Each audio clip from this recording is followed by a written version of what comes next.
Hi, welcome to the STG podcast, where we speak to business owners, entrepreneurs, and people in fitness and health. Today, we have Jarvis, my personal barber and owner of More Than Fades. Me and Jarvis, we really get into some really good conversations. It's usually about business and how we can better ourselves, but today we get into a little bit about community, and I think that's very important. So hopefully, today, we all learned something.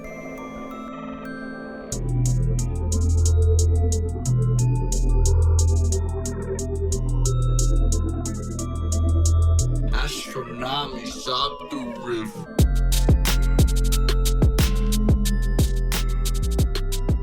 Good. Yes, I really wanted you on the show because you got a wealth of information every time we talk at the barbershop. It's good conversation. It's healthy conversation. It's usually about business and how we can continue to grow. Everything is life, and so you've been reading the same kind of books, and we're on the same wavelength on that part. Most definitely, man. I mean, shoot, I'm on that. I want to pass it on, man. That's my big thing. Like, I mean, I'm still learning, but I feel like there's a lot of things that we're not taught that need to be taught to people that's younger than us. Because, you get on that mind frame of, boy, if I would have learned this when I was a little younger. Right. So I'm like, why not give it to somebody that's younger? Yeah, you're the one who got me on, you kind of started my reading journey where I started reading my books because you were telling me about Rich Dad, Poor Dad. Mm-hmm. And I was like, when I read that just opened up a whole nother realm. And then I just, kept evolving into the books. I mean, I didn't start with that one, but I remember you telling me about it. So that's where. And that's what it did to me too, though. And I try to pass that book on to people. Like I've told a few people about that book. And I try to tell people who I think actually going to get on that or who actually headed towards that type of mind frame. Right. You gotta be. So yeah, but I've told a few people about that book, and just like you say, it took you to the next level. Mm-hmm. That's what it did with me. Yeah. When I read it, it was just something opened up, or an idea popped in my head or something. I was just like, do this. Yeah. Like let's move to that next level. Right. Yes, sir. Every time I come to the shop, you always got something else going. The chairs are never in the same place. You got some beverage, or you got snacks. You got all these extra added on things. And before COVID, I remember you were talking about going to a couple of conventions. You were, just always evolving your knowledge. Definitely.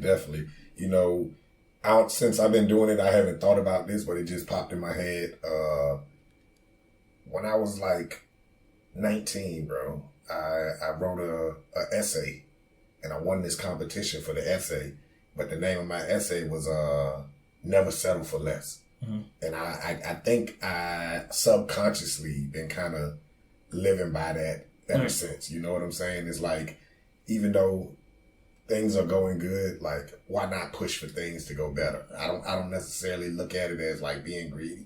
Mm-hmm. It's just like, continue to strive, keep pedaling. Right. Why coast? Yeah. You can always do better. Right. You're doing good, why not take it up another notch? Right, exactly. Yeah. Definitely. Never keep it at the same pace, just up it up a little bit. Exactly. Because you've already tested the waters to that point, so why not see what's going to happen at the next one? Right. And I'm so hungry to give that to people, you know what I'm saying? Yeah. To present that mind frame and that thought process to people, because not everybody think like that, and some people need that little kickstart. Mm-hmm. Some people need that. That's that idea. It'll get them out of that little rut, whatever depression or the things that I can't do, and that's something that I've been telling myself is that I can. Right. Because I used to overthink so many things, mm-hmm. and I had the know-how. I could figure out little, to get little steps, but I take 2 steps forward, and then I would never progress past that second step, and that was one of my issues. So I feel like a lot of people have that problem, where they'll do all the research, they'll figure out, can I start a business? All the things that you need to start the business. You have all this information and you sit on it, waiting for the perfect time instead of just launching. Yep, and the crazy thing is, a lot of people that's fear. Mm-hmm. It's fear. They get to a certain point and then they're like, oh shoot, I'm almost to the point where I can actually do it. Am I ready for this? But the thing is, man, if you don't take that leap of faith, right, you ain't gonna never know. Yeah, you ain't gonna never know. Like you say, take that third step. I don't know if you noticed, but the reason why that painting is right there, it's not a painting, but it's a little picture. It's a cat, and it's looking into a reflection, and it's a lion. Right. So that's how I've always, I kind of saw myself in that little kitten. Right. Where it was one of those things where, I saw myself in that image. Right. To becoming that lion that's inside. Straight up. So that's what that picture represents, and I keep pushing myself. And I had someone ask me the other day, said, "What do you want to achieve with this podcast? Like, what is it that you're trying to teach?" And to be honest with you, I couldn't answer that question because I really wasn't sure. I knew that I wanted to give out information, but this is also a way for me to push myself. Doing these interviews and talking to people, I'm getting knowledge and information, and then when I'm looking in someone's eyes and I'm seeing right. where they're at. Right. So it makes me a better man. Right. Right, definitely. So, it's one of those things, and I think it has something to do with not having a father figure, like a solid father figure in my life, where I didn't have to see someone like this. Don't get me wrong, I had my stepdad and I had my dad, right. But my dad didn't live here. My stepdad, he always worked, so I didn't have that male example around the household. I went to his job and saw him work and saw him run a business and things like that, but everything else I felt like I learned from on my own. Definitely. So, a lot of us went through that, man. A lot of us went through, like, basically, like you say, get it on your own. Figure it out. I mean, mom can only teach you so much, and absolutely, it ain't nothing like having your dad there. Right. Like, I had stepdads or whatever in my life, and I mean, it's nothing like your own dad, and there's a lot of kids out there still growing up. There's not that like biological connection. Right. And there's a lot of kids still growing up like that, I mean, definitely give it to a lot of black men in my generation. I'm starting to see to step up a lot more, and I definitely congratulate them. And there's a lot of them that's still slipping, and man, there's some of these young boys out here with so much potential, but no guidance. You know what I'm saying? No and you guidance. gotta surround yourself around like-minded people too. When you're around people who are always slipping back, you could be taking 10 steps forward, and then as soon as I almost said entanglement. Right. You seen that thing with Jada and Will? Yeah, definitely the entanglement. But I got that word stuck in my head. But you start to slip back because you see what they're doing, and it's the people I've been surrounding myself around are all trying to do better. Right. And even if they've got little tendencies, I've been stepping away from theirs and taking those good things and pushing forward. Yes, sir. I realized that at a good age in life. I realized that whoever the ones you're around is the ones you're gonna be like. Like they say, what's that old saying? One apple in the barrel can ruin the whole barrel, or something like that. It's true. Right. You know what I'm saying? The type of people, and I actually witnessed it happen to myself, like when I moved to Key West, the people who I used to be around up in Tallahassee, they wasn't on the mind frames of owning your own business, buying a house, getting your credit right, saving your money. And, I'm hearing those types of things coming from the type of people I'm around working over at BB's, and picking things up like, man, this is the type of stuff I need to be on. Yeah. You know what I'm saying? And the more I realize that, the more I start, you put yourself around owners and exactly people who are business minded. That's the type of stuff they talk about. You know what I'm saying? And it's not hard. Right. It's not hard. I mean, it's work. It's definitely work, but it's not hard. You just gotta want it. You know what I'm saying? Like a lot of people say they want it, but when you really want something, you know what I'm saying? It's like being thirsty for water. Like when you want something, you gonna go get it. So you've been my barber because I don't go to nobody else. You've been my barber for the last 4 years. Yeah, at least four or five. Four, maybe five. I want to say as soon as you got here, Yeah, I seen you 5.5. Yeah, I seen you and I was like, man, I don't know if I want this dude to cut my hair because I was going to Vontae. Right.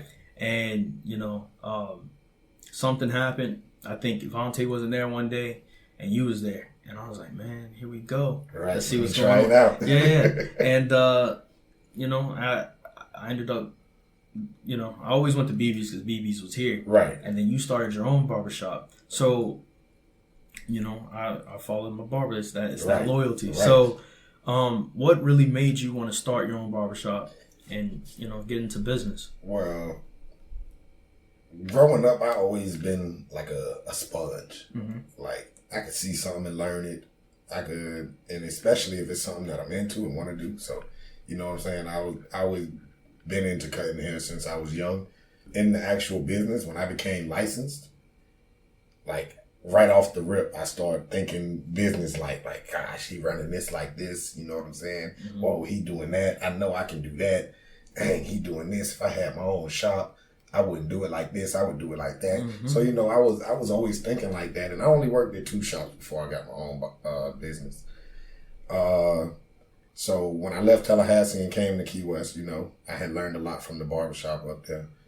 Bought what I learned up there down here. And I learned a lot from BB's shop too, though. Even though BB was younger than me, he had a business since he was younger, and he had that business since I think as soon as we graduated, we were 18. So he had a lot to offer as far as knowledge. So I soaked it up. Me and BB became friends.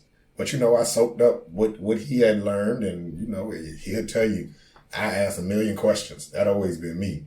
I ask a million questions, but the more I began to soak it up, the more I began to feel like, man, I can do this, man. Like. Even BB told me straight up, my boy, you're gonna have your own shop one day. It's the way you hustle, the way you grind, the way you think you're gonna have your own shop. You're always professional. You know what I'm saying? Exactly. And I bought that from Tallahassee. I realized up there it's different. It's like down here, it's not as many barbershops, so it's like the customers need us more than we need the customers. And in Tallahassee, it's barbershops everywhere. Right. So it's like, either you're going to be extra nice to this customer and extra professional to try to retain him, or he got 40 other barbershops he can choose from. Yeah, and they got a lot of gimmicks up there too. Exactly. Where it's the more than just cut. Like it's they do other things. Right. Exactly. It's more than just haircuts there. You might get a full massage and a facial, and you might have somebody in there doing eyebrows or whatever. Exactly. So you have to be more professional there, which caused me to bring that down here because I realized it worked there. Yeah. That's what worked. Yeah. So, I bought that here. When I came here, I was like, my mind frame was, and it's always kind of been me anyway. I'm a man of my word type of guy. But my mind frame was, if I tell you 3 o'clock, my brother, I mean 3 o'clock. Yeah. No. And you ended up hiring one of my friends, Javier. And I told him the same thing because I remember I was running late for an appointment. I went and I parked. This dude was talking to me, and I couldn't get out of it. Right. Like he was just, and I was like, damn. And it was like, I want to say I was maybe 7 minutes late. Mm-hmm. You held me to that appointment, and I respected that because I know it's about business. You got to keep your schedule going because these people are dependent on you for that service. Yep, exactly. And that type of stuff, that type of being technical, it stuck with me. Like I say, I learned a lot from that first shop. I bought that down here, and that's just the way I was. And a lot of customers appreciated that. They appreciated that if I told them 5 o'clock was the time. Right. You know what I'm saying? So me having all of that punctuality and realizing that works and realizing that I can bring all of that to my own place, it just made me want to do it. And that book, man, book. Rich Dad, Poor Dad, while I was reading it, I don't remember the exact words, but there was something in there that said something along the lines of, if you have a dream and you're working for someone else, you should also be working towards your dream. Mm-hmm. So for every day that you're putting in work for someone else, you should be doing something towards your dream that day too. Absolutely. If you got a day off, for someone else and you decide to take a day off towards your dream, I guess that's okay. A lot of people decide to take no days off, hustle hard, why not? Right. But something like that along those lines. And I started thinking like, well, what can I do towards my dream? Because my dream is to have my own barbershop, So like, what can I do towards my dream? Like I have that dream. How do you start doing something towards it? And I'm not sure if it was something in the book or if it was something that popped in my head, but what I decided to do was start buying everything that I need to get a barbershop. Like I was making good money where I was working, and I was having a lot of extra money and not sure what to do with it, trying to figure out how to invest, trying to figure out how to manage my money. And I was, and thought like, why not just start buying the stuff I need for a barbershop? So then when I am completely ready, all I got to do is move that stuff in. That's the other thing. And I like that you said that, because what I started doing before I even started doing this podcast, before I even started getting into the other things that I'm trying to build into, I just start. If you put those chairs, the equipment, now what are you gonna do? Right. Just leave it there. Sit, yeah. Right. What are you now you got to take the next step. Exactly. Some people won't, but it's a motivational factor. Yeah, absolutely. It motivated, seeing that stuff sitting at my house. It motivated me to start looking for a building. As a matter of fact, what was a real motivational factor was when I felt like there's nothing else I can buy right now for a one-man shop. Like I'm ready to open this one-man shop. Right. If there's anything else I need to buy, I need to find a shop to figure out what else I need in there. You know what I'm saying? Right. So to start that, I needed to find that building. And once I found that building, it was on and popping. It was like, now it's time to put it in there. There's no backing out now. Yeah. That's the step that once you do that, you sign that lease. You locked in, my boy. I hope it work out. Yeah. So yeah, like that's how it started. That was it. It was, I give credit to that book, Rich Dad, Poor Dad. It made me do something to make my dream become a reality. Right. Like stop just dreaming about it. Yeah. Nah, somebody that really inspired me was Grant Cardone. He did a little thing with Kevin Hart. I don't know if you saw it. He did the 10X. No, I haven't. It's on YouTube if you want to ever check it out. Right. They talk about all kinds of stuff, but his book, the 10X, that's kind of what got me going. I think that was the first book I read, and then I read another book by him, and it was called How to Get and Stay Motivated. Right. And I get cold chills because when I don't know what it is about having these real conversations, I get that feeling that something is getting ready to happen, because the more, and we've talked about it, putting it in the air. Right, right, yeah. Just say what it is that you want to do, and then next thing you know, it's happening. Right. So, talks about how to get and stay motivated, and it's when you get into that mode where it's like, okay, I need to do this. You want it so much, like it becomes an obsession, And I don't try to stress myself out about anything, but when I got off at 5 o'clock, from 6 to 8, I'm researching. Right. I'm doing little things, and then as soon as I say, okay, I made my decision on this, that's it. Boom. That's one thing. And then I just kept writing lists. Right. And that's why I talk about doing lists. And you just saw my whiteboard. I do that. It's to keep me accountable and to keep making motions. Something, and along that lines, what you reminded me of is, and everybody say, oh, you got to grind 24/7 to make it happen or whatever.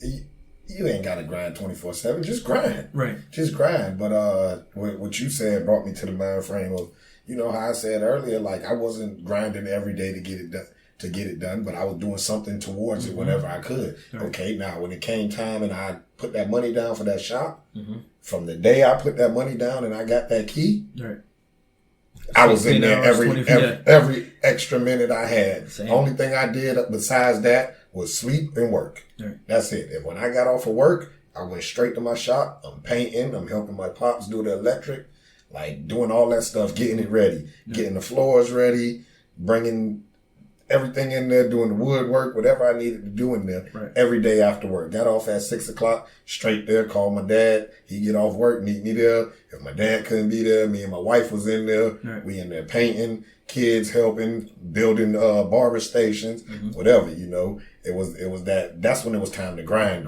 And it's great that you had your family help you do that. Without a doubt. Right. Without a doubt. I realized that when I was in Tallahassee.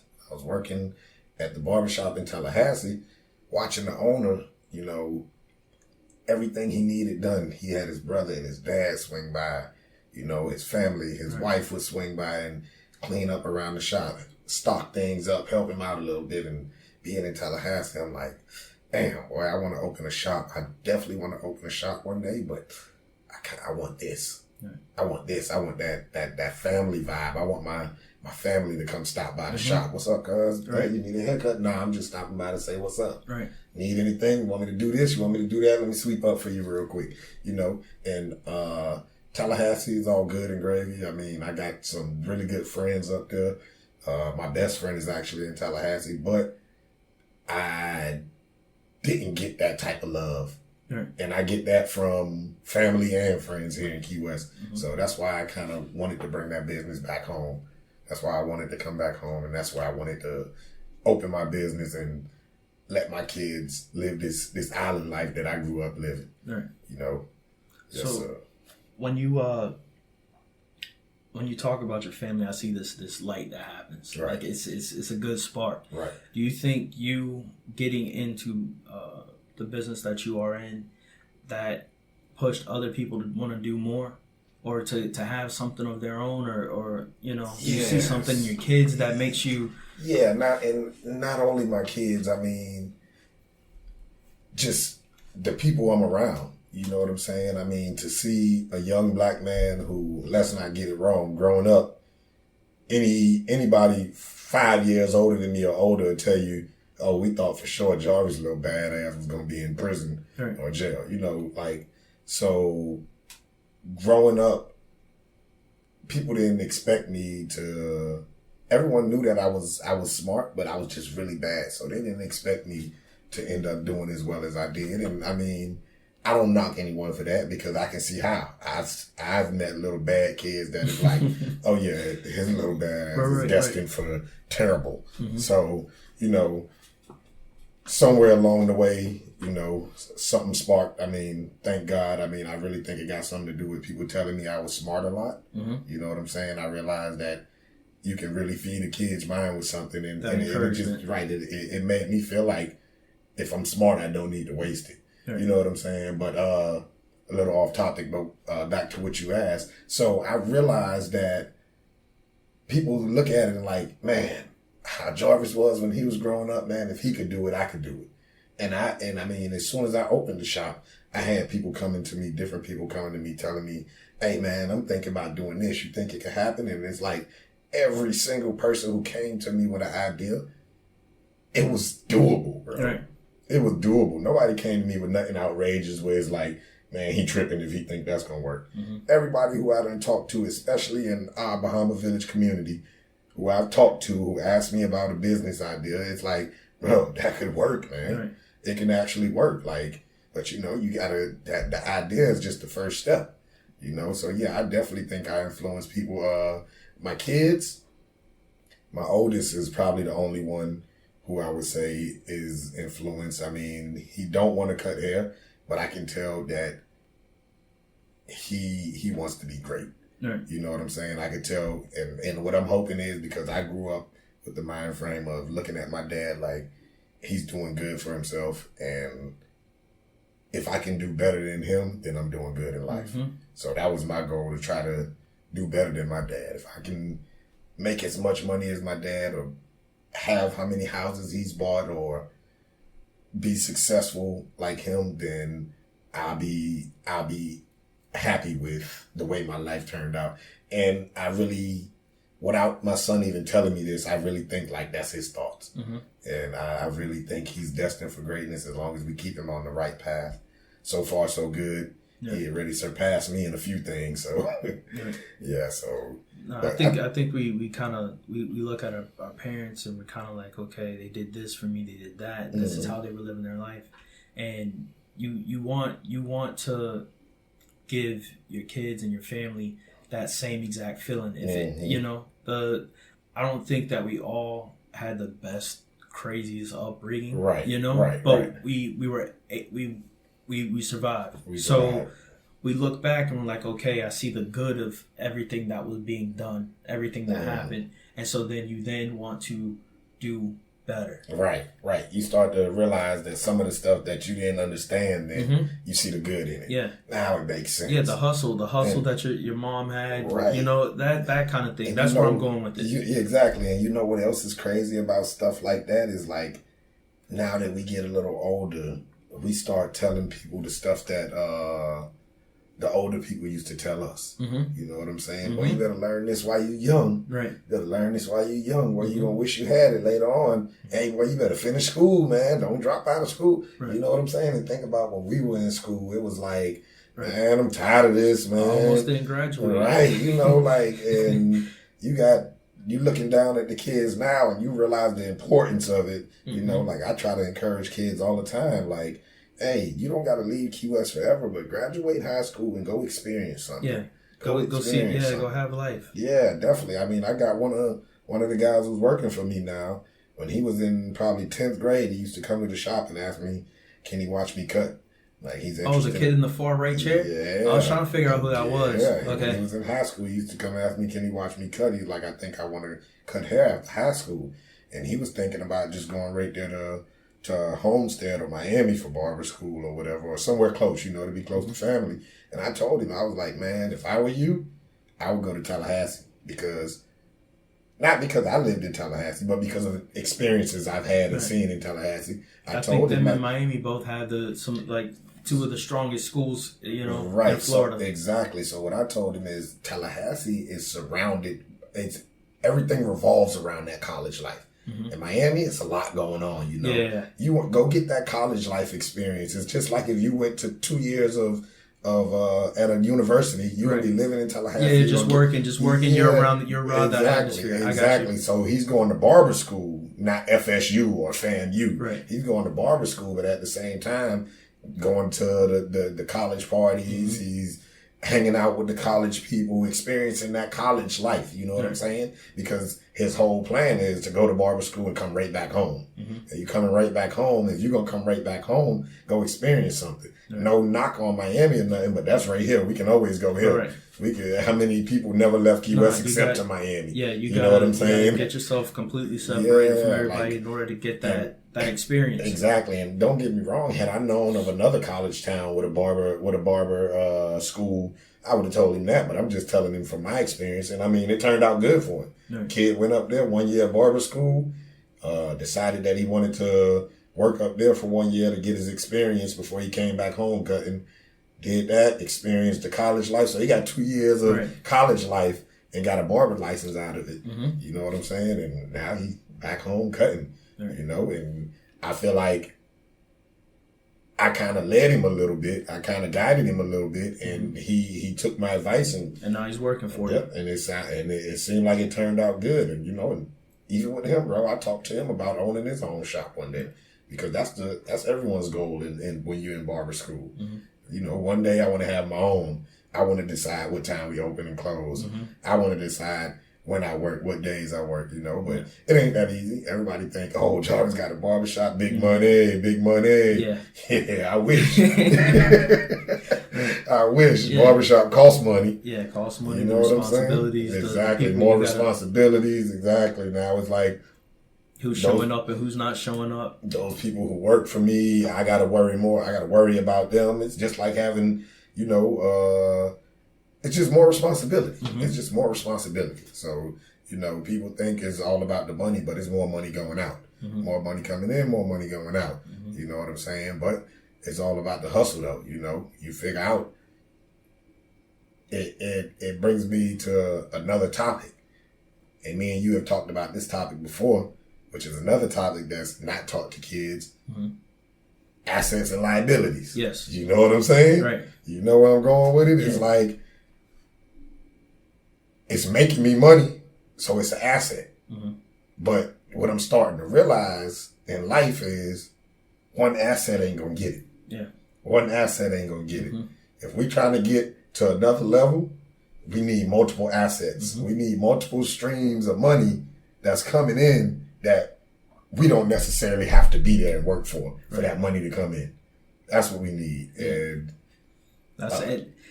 And I'm happy you said that because I'm trying to make sure that I have things. Plate spinning is something that me and my boy Eddie talk about. Have multiple plates spinning, and it's not having 10 or 20. It's having a few plates that'll keep me afloat. Right. You know. Right. So something I'm really looking into, and I'm super excited about, is vending machines. And that's something that you can put a little bit of money to. Mm-hmm. You got to invest into the product that that fills it up. That's nothing to me.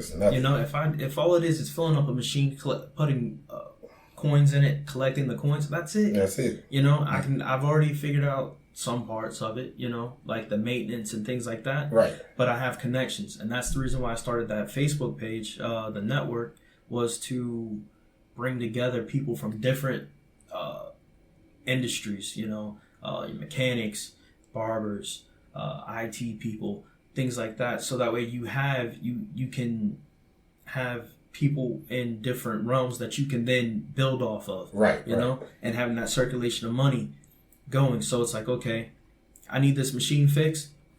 I'll call this dude from this AC company. Now, y'all are breaking bread together. He's probably going to end up coming to your barbershop. Right. You know, you keeping that money within a group, you'll never fall off. Right. So it's circulating. I see what you're saying. I see what you're saying. And I've that's something that I came across with so many other things. Just keeping the money within the team. You know? Right. So, building the team. Mm-hmm. Building the team and keeping the money within that team. Keeping it circulating within that team. Yeah, like even out here. We live in this complex. Everybody out here, I tell them about little things. Like I just showed you the little business card that I had. Mm-hmm. All you got to do is tap it, and it produces all your information, your Facebook page, your Instagram, my iTunes, all that.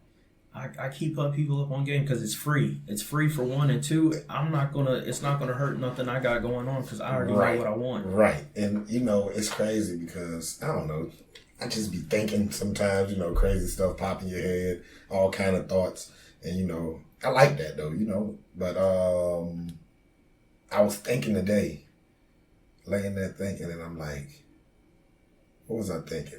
Yeah, thinking about your podcast actually, and wondering, you know, do we got it on YouTube or whatever?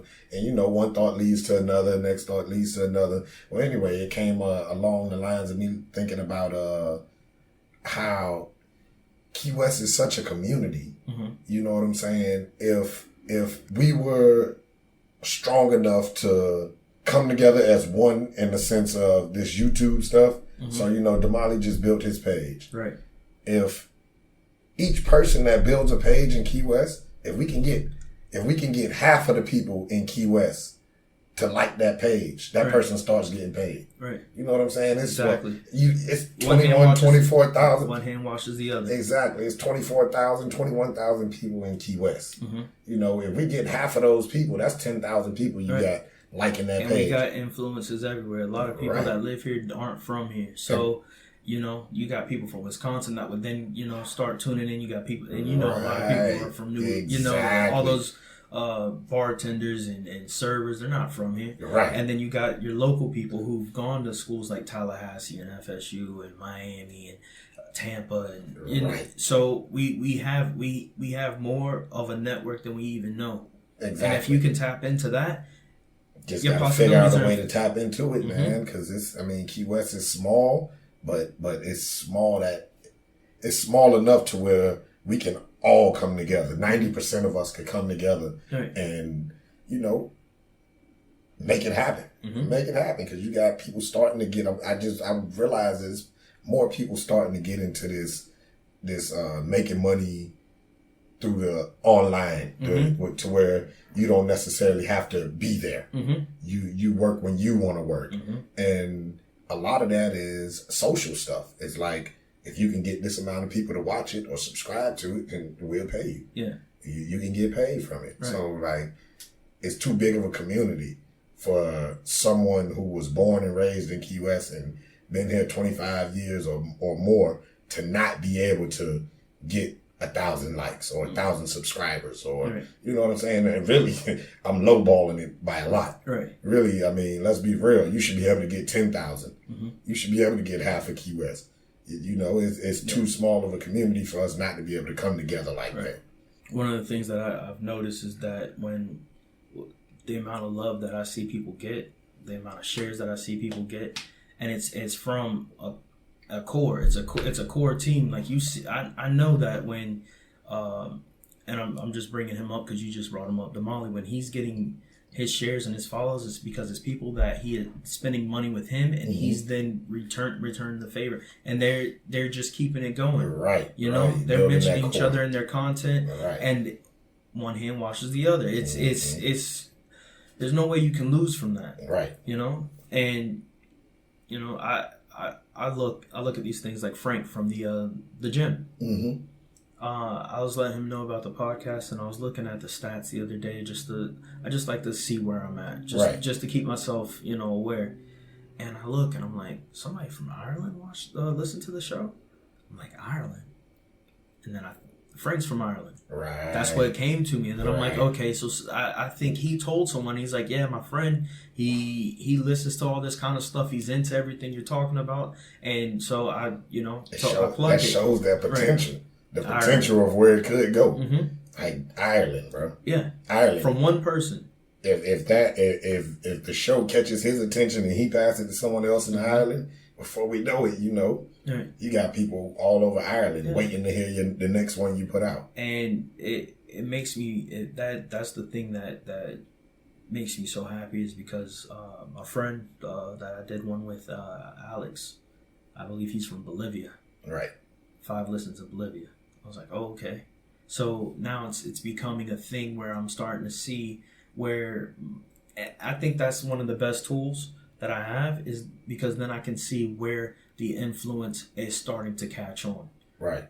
You know, each one teach one. Right. Exactly. So exactly. And that's, I feel like, I ain't gonna lie, I feel like that's kind of like my calling is to pass on. Absolutely. Pass it on. Each one teach one. Is that part of the reason why you became a Mason? Yeah, without a doubt. Without a doubt. I definitely wanted to tap into that, because give back to my community, man. I mean, we supposed to be there for the community, and I feel like that's a good platform for me to give back to my community. Right. Yep, without a doubt. That's exactly why. Yeah. See, and I mean, you know, certain people look up to Masons, and with the positive vibes that I'm trying to pass out, if that's what it takes for someone to recognize what I'm trying to give or what I have to offer, even rather it's somebody young or it's somebody older, you know, if I can pass those positive vibes to somebody, and the reason that I can pass it to them is because of Masonry, yeah, definitely. Yeah. But yeah,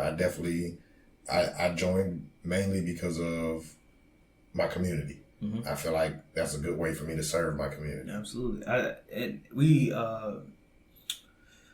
think it was like 2 weeks ago or something like that. Yeah, it was 2 weeks ago. It was the last time I got a cut. We were talking about reaching the community in different ways, like how the community has changed, especially in Bahamas Village, how much the dynamic of the people has started to, you don't see so many locals now, it's all these foreign people. Right. And how we should, you know, I don't know if the exact conversation, but bringing more locals into the community to do certain things, and how the people from the outside can help us bridge that gap, because you don't see the same faces anymore. Everybody's going off to Orlando and these and that place because it's getting more expensive, and it's not the same. And you know, it was, I know what you're talking about now. It was me kind of trying to, in a way, play devil's advocate, but at the same way bring up a valid and a good point to think about. And what I had said was, so we got all of these people moving in, buying up the houses and stuff, and most of them are rich, wealthy people. And instead of getting angry at them, because they're not going to stop it. No. Money talks, BS walks. So as long as they're bringing that money, you better believe people are going to keep selling them the property. So why, instead of being angry about it and letting it upset us so much, like, why not see, are they willing to put money back into our community? Right. Since y'all are you here. want to invest here? Yeah, y'all are here. Y'all are a part of our community now. Mm-hmm. Like, is there a way that you can help? Are you willing to, like, get to know them? Right. Figure out who they are. Right. Figure out what they're about. Yeah. You know, and even if it's not 100% of them that are willing and down to invest in the community that they just bought property in, it may not be 100%, but if we can get a few of them, I mean, if you're buying $1 million house, and that's most of Old Town, our $1 million houses, you're buying $1 million house, you probably can afford to invest a little into the community. Right. You know, most of these houses that they're buying, this is their second, third homes. These are places they come for the winter. It's the escape all the cold. So exactly. While they're here for those 6 months, they got bread to spend. For sure. And and I'm just thinking about this now. If there's something that we could do where it's a block party that goes down, I think is it Petronia Street? Mm-hmm. That's Goombay Street. Yeah. Do something that goes down Petronia Street where it's interactive feel. You have the Island Boys cooking food. You have like all locals Goombay. Absolutely, all locals. All locals, and it's something exclusive to us because of how much money comes down when they have Goombay. They have people come from Miami. All these. I've never seen none of these people. Right. Oh yeah. So if we could have something local, something good vibes. We have our music that we have a lot of local artists that do a lot of cool things. There's a dude that plays steel drums every night downtown. The dude with the dreads. I know what you're talking about. Yeah, I've seen it. And his daughters sing, and if we could get something like that going, where it's about the community itself, and we're exchanging number one currency, and then conversation with each other, right? It brings everything. Yeah, I mean, we're at the point now to where we need to figure out ways to bring the community back together, especially Bahamas Village. Right. I mean, thank God the gym is still being used. Right. But I mean, I was having a talk with some people the other night, and I mean, think about what the community pool used to be. Mm-hmm. Like what that park used to be.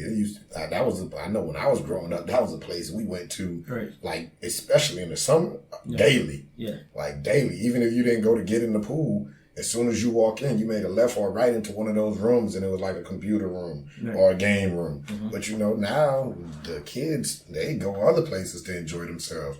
You see Bahamas Village kids everywhere. Yeah, I remember when they used to play Madden out there in the gazebo. Right. We need to bring something back to our community. My big concern is the youth, but I mean, because the children, the future. Yeah. So, but we need to figure out ways to bring the community sense back to the community where it feels like a community again. You know what I'm saying? And that's that old conch feel that they always talking about. Exactly. And that's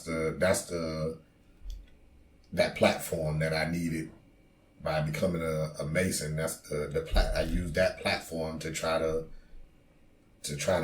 help push that a little. And I've never been the type of guy to be into politics or nothing, but I've talked to a few different politicians and talked to a few people who are deep into politics about Key West politics, and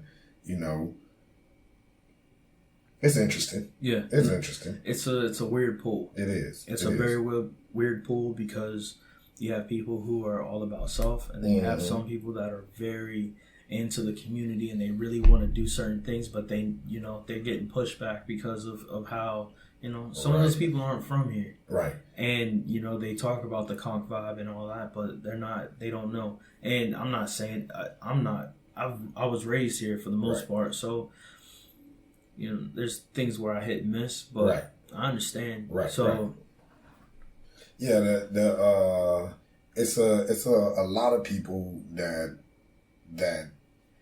say, well, if you're gonna complain about it, or if you got so many ideas of what need to be done, why won't you become a politician, or run? Why won't you run for this or run for that? And it's like, that ain't me. Yeah, that ain't me. Right. That ain't me. But I feel like you don't have to do that for your voice to be heard. No, you can advocate for certain things. You don't got to be a politician. Right. There's many ways for our voices to be heard and for us. I mean, the thing is this. If you can influence someone, if you can, Killer Mike always talks about this, and it's about coming up with a 10-point agenda, right? If you can say, okay, this is what we need from this community because we live here. Right. If you can get a group of people to follow you on that 10-point agenda, and it's not even just your agenda, it's a consensus. Right, right. You know, we all agree on this. We got to take this out because that's not going to fall, and then we'll get that later on. Right. You know what I'm saying? What is 10 things that we know we can absolutely get, and maybe something that, you know, that we really wanted, but, you know, it's a reach. Right. Well, you know, and talking to different people, and like I said, people who are into politics, people like me and you probably need to have a voice somewhere in there. Doesn't necessarily mean we need to run for an office. You know what I'm saying? But we're conscious of what's going on. We're in the community. We're doing for the community. Yeah, we're moving in those circles. Right, exactly. And I mean, right now we're the near future of the community. You know what I'm saying? Of course, the children are the future, but the near future is us. You know what I'm saying? We're gonna get a little older, and the older people gonna things need to change a little bit. I think the people that are you know in those levels, they're older, and they kind of, you know, as you get older, you get stuck in your ways because you've been doing so many things the same way, or you've been taught something, you know. And I think that our generation, we're a little bit more adaptive, right? Because we listen, and we have there's so much information that's being thrown at us. It's not like their generation where they're just getting used to the internet, YouTube, and Facebook, and all that. We've seen everything. Yeah, we got a taste of the 80s, the 90s, and 2000s, and now the next generation. You know, so yeah, definitely. And I mean, just at that age, I would say 25 to 35. That's when you're going from realizing that it's more to life than you thought, and you start realizing, and you know, I feel like the younger that you start to pick up those vibes, and you start to definitely start to act on it, the better. You know, even as far as at the barbershop, the guys there, like, I'm in the process of buying a house. I got 2 guys there that are in their 20s, one of them 20, one of them 27, and it's like, I wish somebody would have been telling me how things went in the process of buying a house, and this is what you need to do. This is what you're gonna definitely have to have. Like, I'm telling them guys that as I go through the process, I'm explaining that to them. So when they're ready, they already know. Okay, I remember when Jarvis went through this. He had to do this. He had to do that. Like, I'm not even about to put my foot in that door until I got this, and this in line. Right. You're giving them that blueprint, so it's not a struggle for them. And exactly. Keep sharing. Keep sharing. Back to what I said earlier, stuff I wish somebody would have told me. You know what I'm saying? When I was 26, 27, I wish somebody would have been buying a house and telling me, okay, man, this is what I just had to do. Yep, now they're talking about this. And you know, as I'm telling them guys that, they like sponges. They asking questions. All right, so Jay, so let me ask you a question. So when you first had to buy the house, did you have to do this? Did you have to do that? You know, they soaking it up.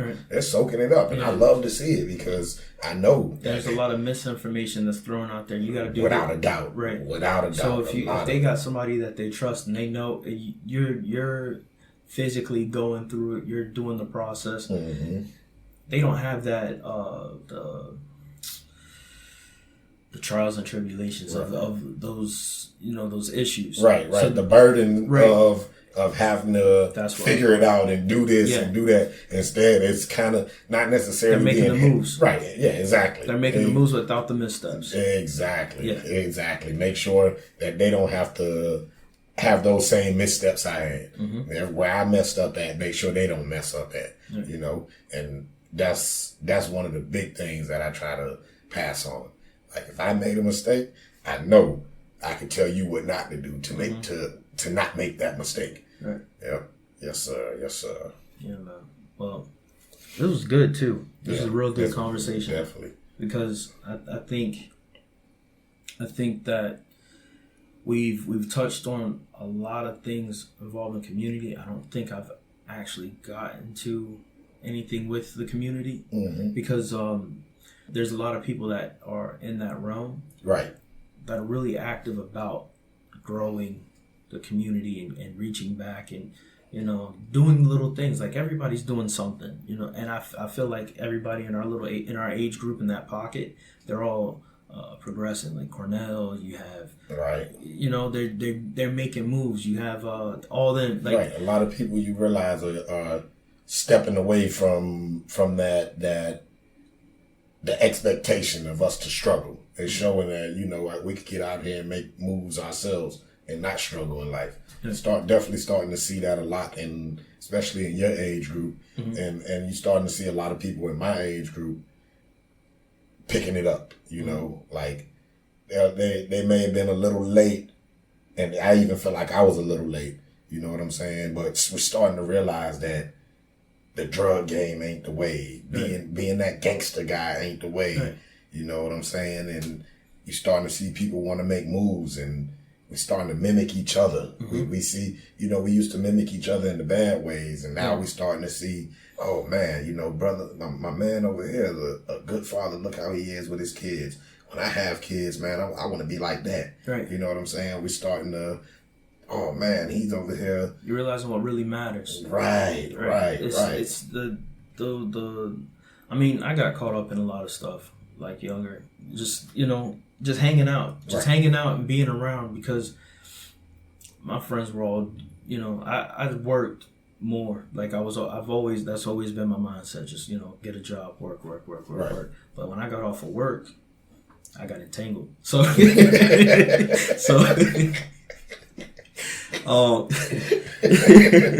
so it's you know, I think we should all strive to try and be better, and if we can show the kids, the youth, people our age, people that are still doing, you know, just little things, and it's not to be controlling or you know, it's more about, it's about having a group of people that you know are going to be progressing, because you want to see people do better. Definitely. Yeah. Building that team, and not necessarily building it, but just being able to be around that circle of people that you know that want to see you do better, and that are gonna be doing better, which is gonna motivate you to do better. Yeah, definitely. Like, I got people that, you know, come and talk to me because, you know, they used to work with me. Like they were younger kids, you know. Right. I was manager at McDonald's, and they'll see me and they'll come up and dap me up. Hey, how you doing? Oh man, you've been doing good, you know. And I'm like, yeah. But I see them and I can see that they're lost in you know, life. You know, they had a kid, they did this, they do that, and I'm thinking about somebody specific right now because I'm trying to push that energy off into him, because I can tell that he wants to do better. Right. And it's just one of those things where you're just so lost. Like, what do I do? And it sucks when you see that potential. Right. You know what I'm saying? No, he's a solid kid. Like, you know he could be something, he can do something, but you also see that it is kind of hard for him right now, and he gonna need that guidance. And some of the things you got to go through on your own to understand. Without a doubt. You can't force your hand on that. Without a doubt. So, you know, I love him from as close as I can. You know, where if he needed to reach out, he could. Right. But you got to let him go through. Yeah. You got to let him. Yep. And that. I wouldn't be who I am without the issues. Most people end up coming around. They realize it, and it sucks that someone got to go through some. You see that diamond in the rough. You're like, dang boy, if you just could stay on this path that you on. But I already know you're gonna go through some things. You know, you see that person with potential, and I'm thinking of somebody specific too. And he was doing really good, or not necessarily really good in life. He was just young, and he was already making decent money at a young age. You know what I'm saying? And you know, I talked to him at that young age because I saw it, and it's like, dang boy, if you stay on this path, you're gonna be all right. Like, and I'm telling him, like, bro, you don't have no charges, you don't have kids, you don't have this. Just stay on this path. And within a year or two time, you know, you watch them go through it. They gotta experience life. You watch them go through it. Sometimes that fast money it will turn you into a monster. Damn, he went to jail. Damn, he got a baby mama. Damn, he in jail again. Damn, you watch him, and then, you know, later in life, you watch him realize, dang, I should have did this way. But you got to let them go through it. Like I said, you can't force your hand. You can't. I mean, the best you can do is tell them. Yeah. You know, the best thing you can do is tell them, and when they're going through it, be able to be there. But sometimes you never know what part of that, what you telling them or that advice you giving them, you never know what's gonna stick. Yeah. So, you know, it's still good to be there verbally for people. You know what I'm saying? Right. Without a doubt. Absolutely. Look, man, we're gonna wrap this up. Yes, sir. Yeah, man. It's been a solid conversation. It felt like I was at the barbershop. Right. You know? Right. Just didn't have a razor to my right. head. Straight up.